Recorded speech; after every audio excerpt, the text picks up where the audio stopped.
Mangkene patrapipun wiwit anem amandeka laku ngurangi pangan turu sakwatawis amekak hawa nepsu dasarono andap asor. Jadi laku kita kalau besok ingin mensukseskan sebab akibat yang baik tadi, katanya Ronggo Warsito, makanya yang tepat sejak muda saatnya untuk lelaku, mengurangi makan tidur sementara, menahan hawa nafsu dengan didasari sifat sopan santun. Nah ini yang berat. Jadi tirakat kita yang pertama, ayo laku, jangan boros makan, jangan boros tidur. Sementara tidak apa-apa, tirakat itu kan sementara. Kalau sudah buka puasa kan sudah boleh makan, sudah boleh tidur. Cuma jangan banyak-banyak, makan sekadarnya saja. Lapar ya makan, sebelum kenyang sudah berhenti. Itu mengurangi makan, bukan menghilangkan makan. Mengurangi tidur. Yo, untuk yang lebih bermanfaat. Jadi tidurnya dikurangi untuk belajar, tidurnya dikurangi untuk tahajud, untuk sholat malam, bukan untuk nonton sepak bola. Ya, kalau pas ada siaran langsung UCL, kalian mesti tirakatan kan? Cuma bukan itu maksudnya Ronggo Warsito. Jadi ngurangi makan, ngurangi tidur. Sementara tenang aja masih boleh. Dan menahan hawa nafsu. Yang muda-muda, yang berat sebenarnya mungkin nahan hawa nafsu ini. Kalau mengurangi makan kan sebenarnya gampang. Akhir bulan pasti kalian makannya agak kurang. Duitnya seragam entek. Tapi nahan hawa nafsu ini yang agak berat. Tadi ada 4 jenis nafsu. Nafsu al-lawamah, nafsu sufiyah, macam-macam itu kan. Harus latihan. Jadi yang namanya latihan kadang gagal, kadang sukses. Tapi semakin sering latihan, semakin mudah dilakukan. Jadi hawa nafsumu itu kayak binatang peliharaan. Kalau dilatih terus menerus ya dia akan jinak. Tapi setelah dilatih lama, dicuekin lama, dia bisa liar lagi. Harus kalian yang mengendalikan. Jadi kalau itu binatang ya, kalau itu kuda ya kalian yang ada di atasnya, bukan kudanya di atas kalian. Kalau kudanya di atas kalian gawat. Ya, jadi kalian yang harus di atas kudanya. Kalian yang pegang tali kendalinya. Jangan kudanya yang ngasih kendali di lehermu. Jadi tahanlah hawa nafsu. Apalagi yang muda-muda. Nafsu itu bisa disublimasi kok. Energi untuk itu bisa dialihkan ke yang lain. Makanya Nabi kalau sedang kesana terus nafsumu, sibukkan dirimu. Atau kalau Nabi ya puasalah. Fa'alaihi bisawm. Ya. Jangan sering-sering ke kamar mandi. Ya itu bukan nafsu, itu melampiaskan nafsu. Ditahan lah ya, jangan dilatih yang gitu. Terus sopan santun, andap asor. Ini yang anak muda kadang agak susah. Berat memang, apalagi anak sekarang kan ya, itu tradisi Pak, adat Pak. Itu feodal Pak, kan mesti kamu gitu. Enggak, itu dalam rangka menertibkan diri. Enggak gampang loh menaklukkan diri itu. Antara lain andap asor itu tadi. Sama yang tua cium tangan, kalau jalan menunduk, kalau ngomong enggak boleh ndanga. Itu sebenarnya trik-triknya orang Jawa, etiket Jawa untuk biar orang mudah menaklukkan dirinya sendiri. Orang itu paling gampang kalau disuruh sombong. Kalau disuruh merendah itu yang berat. Maka orang Jawa mengajarkan tata krama sopan santun, merendahkan diri.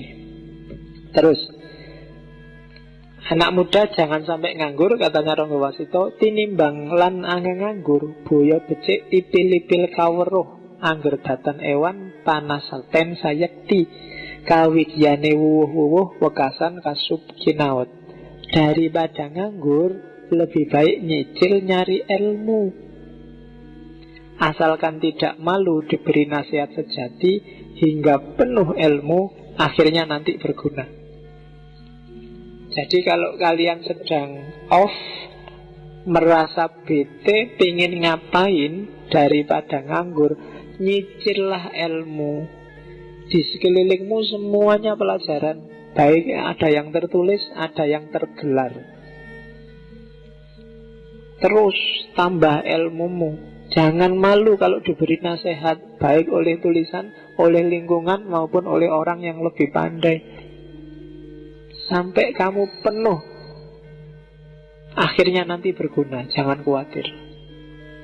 Jadi mumpung masih muda, nyicil, ipil-ipil kaweruh. Nah, besok kalau kalian punya kelompok diskusi, nggak usah dikasih nama bagus-bagus, kasih nama ipil-ipil kaweruh. Tidak apa-apa, itu khas Jawa. Jadi kita bikin kelompok diskusi yang namanya ipil-ipil kaweruh. Nah, jadi nyicil-nyicil, ngupil-ngupil pengetahuan. Jadi dikit-dikit tidak apa-apa. Kalau banyak kamu ngeblak nanti. Sidik-sidik, nanti paham. Lama-lama ngumpul.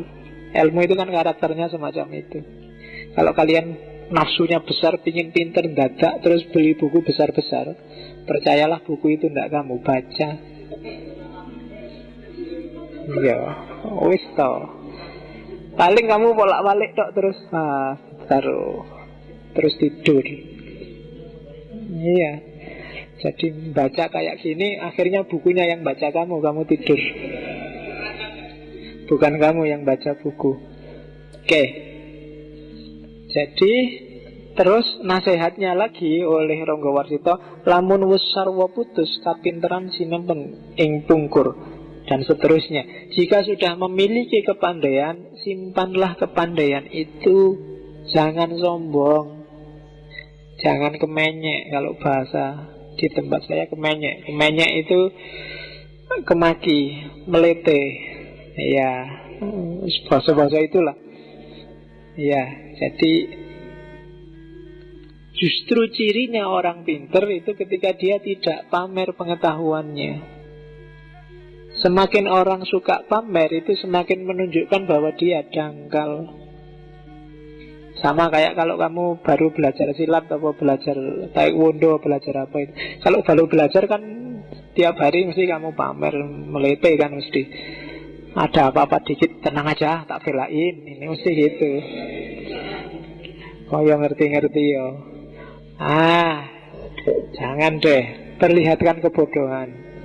Semakin berat ilmunya, semakin menunduk kepalanya.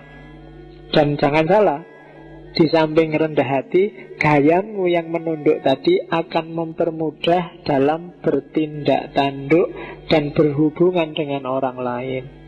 Tidak ada orang yang senang bergaul sama orang sombong, meskipun dia pinter.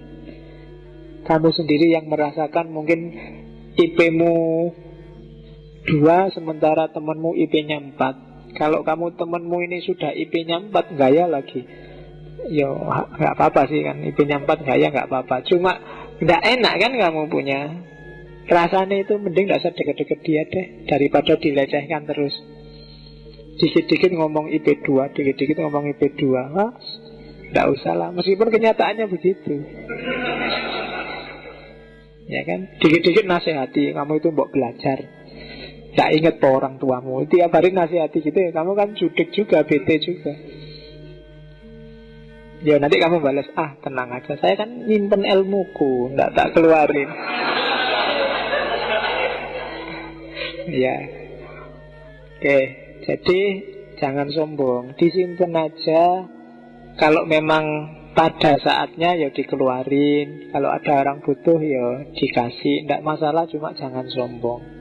Karena begitu kamu sombong, meskipun kamu memang pinter, orang akan lari darimu dan ilmumu akan kehilangan manfaatnya.